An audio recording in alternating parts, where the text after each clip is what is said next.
They say some people are born with stardust in their veins. But for one little girl born in the holler of Locust Ridge, Tennessee on January 19th, 1946, that stardust would have to fight its way through dirt-poor beginnings and impossible dreams. Her name was Dolly Rebecca Parton. She was the fourth of 12 children. In a family so poor, her own mama made her a coat from a box of colorful scraps. But inside that little girl's heart burned a fire that would one day light up the entire world. Just try to picture it. A one-room cabin, tucked away in the mountains. No electricity, no running water. Sometimes barely enough food to go around. While other kids might have been dreaming of toys, little Dolly, she dreamed of something much bigger. She dreamed of music. By the time she was 10 years old, she was already performing on local radio stations. At 13, she was standing on the stage of the Grand Ole Opry. This wasn't just raw talent. This was destiny calling her name. And then, in 1967, destiny came knocking on her door. It looked a lot like Porter Wagoner, a country music star with his own popular TV show. He saw something special in this young blonde bombshell who had the voice of an angel and the songwriting skills of a seasoned poet. For 7 years, the two of them were simply unstoppable, a golden duo. But Dolly's dreams were bigger than being a sidekick, no matter how famous. In 1974, she made what must have been the hardest decision of her career, leaving Porter to go solo. The song she wrote about that painful, heartfelt goodbye, a little tune called I Will Always Love You. A song that would, in time, become one of the biggest hits in music history. What happened next was pure magic. Hit after hit after hit came pouring out of her. Jolene, a desperate, pleading song she wrote in a single night about a red-headed bank teller who was flirting with her husband. 9 to 5, an anthem for working women everywhere that still resonates today. Islands in the Stream, a duet that topped charts all around the globe. The numbers themselves tell an incredible story. Over 100 million records sold worldwide. 55 Grammy nominations, the most for any female country artist. 25 different songs have hit #1 on the charts. She's written something like 3,000 songs. But here's the thing you have to understand about Dolly Parton. Her biggest achievements were never going to be measured in gold records. In 1995, Dolly did something extraordinary. She was inspired by a personal heartbreak, her own father's struggles with being unable to read. So she started giving away books, not just a few books, but free, high-quality books mailed directly to children's homes every single month from the day they're born until their 5th birthday.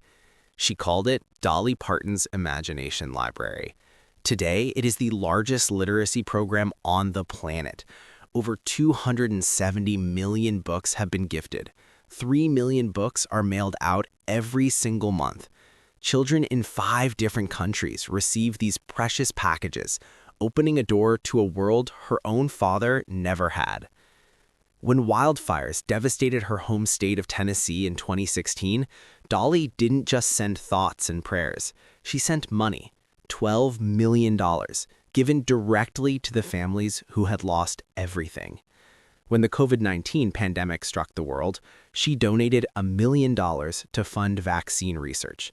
The Moderna vaccine? Yeah, Dolly helped pay for that. Of course, fame always comes with curiosity, and in our modern world, curiosity often breeds some wild conspiracy theories. In 2023, the internet went into a frenzy over a very strange question. Why does Dolly always wear gloves or long sleeves? Could it be secret tattoos, hidden scars? Was she hiding alien hands? The truth? She's a woman in her late 70s who prefers not to show her hands. It's that simple. Sometimes the most straightforward explanation is the right one, but you can leave it to the internet to turn a pair of hand gloves into a global mystery. Even legends, though, aren't immune to life's challenges. In late 2024, she faced attacks from some conservative corners for her unwavering support of LGBTQ+ rights.